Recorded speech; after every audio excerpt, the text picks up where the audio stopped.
అనంతరం కొంతకాలం వరకు ఈ పుట్టకు గర్భగుడి లేదట.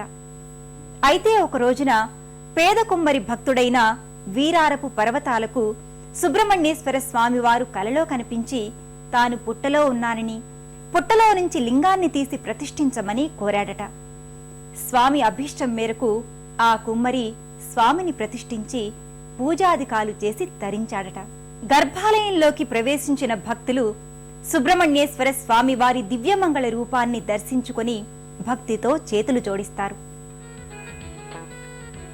కళ్యాణకట్టకు ఎదురుగా భక్తులకు నాగమల్లి చెట్టు దర్శనమిస్తుంది.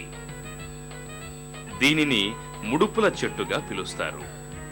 స్వామివారికి తమ కోర్కెలు నివేదించుకునే భక్తులు ఇక్కడ ఈ నాగమల్లి చెట్టుకు భక్తితో ముడుపులు కడతారు.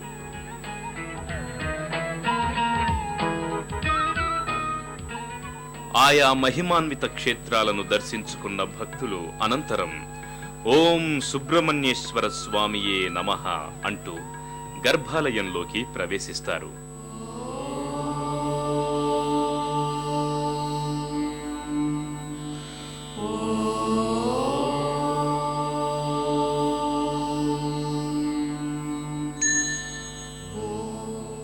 నిత్యము భక్తుల నామస్మరణతో పునీతమయ్యే గర్భాలయంలో బయట విఘ్న వినాయకుడు దర్శనమిస్తాడు.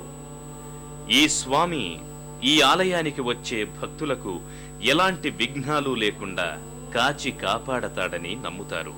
అలాగే గర్భాలయంలో ఎడమవైపున వల్లి అమ్మవారు, కుడివైపున దేవసేన అమ్మవారు దర్శనమిస్తారు. ఆయా అమ్మవార్లను దర్శించుకున్న భక్తులు అనంతరం గర్భాలయంలో కొలువైన సుబ్రహ్మణ్యేశ్వర స్వామివారి దివ్యమంగళ రూపాన్ని దర్శించుకొని, తండ్రి సుబ్రహ్మణ్యేశ్వర, మా పూజలందుకొని మమ్మనుగ్రహించు స్వామి అంటూ భక్తి శ్రద్ధలతో చేతులు జోడిస్తారు.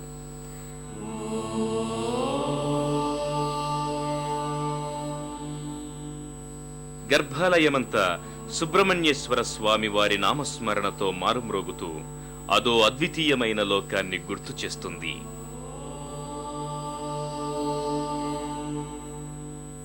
సేనానిం సురపూజితం సుబ్రహ్మణ్యమహం వందే మోహినీపుర సంస్థితం. ఇది మోపిదేవి క్షేత్రం. దీని పూర్వపు నామధేయం మోహినీపురం. దీని అసలు నామధేయం కుమారక్షేత్రం అంటారు ఈ మోపిదేవి క్షేత్రాన్ని.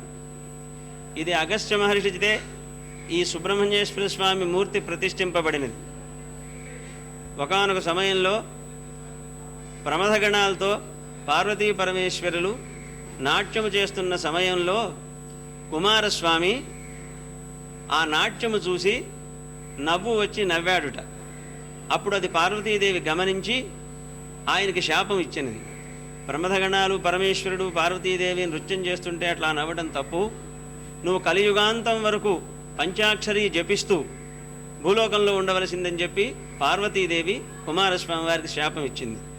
ఆయన సర్పరూపం ధరించి ఈ కుమారక్షేత్రం అంటారు దీన్ని. ఈ కుమారక్షేత్రం ఈ మోహినీపురంలో ఒక పెద్ద వటవృక్షం ఉండేది. ఇక్కడ దాని కింద పెద్ద వల్మీకం ఉండేది. ఆ వల్మీకంలో తపస్సు చేస్తూ ఉన్నట్ట.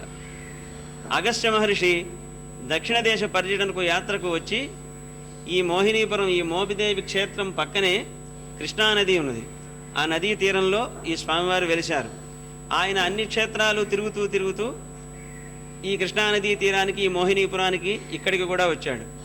వచ్చి కృష్ణలో స్నానం చేసి లోపాముద్ర శిష్య సమేతంగా ఆయన ఈ చెట్టు కింద తపస్సు చేసుకుంటున్న సమయంలో ఈ వాల్మీకంలోంచి పంచాక్షరీ మంత్రం వినపడింది ఆ అగస్త్య మహర్షికి. ఏమిటి ఈ చిత్రం అని చెప్పి ఆయన దివ్య దృష్టితో పరీక్షించాడు. పరీక్షిస్తే కుమారస్వామి పార్వతీదేవి ఇచ్చిన శాపం వశాత్తు కలియుగాంతం వరకు సర్పరూపం ధరించి ఇక్కడ తపస్సు చేసుకుంటున్నాడని గమనించాడు. ఇప్పుడు ఈ కనబడుతున్నటువంటి ఈ మూర్తి, ఈ లింగ స్వరూపం ఉన్నదే, అది సాక్షాత్తు అగస్త్యుల వారిచే ప్రతిష్ఠించారు.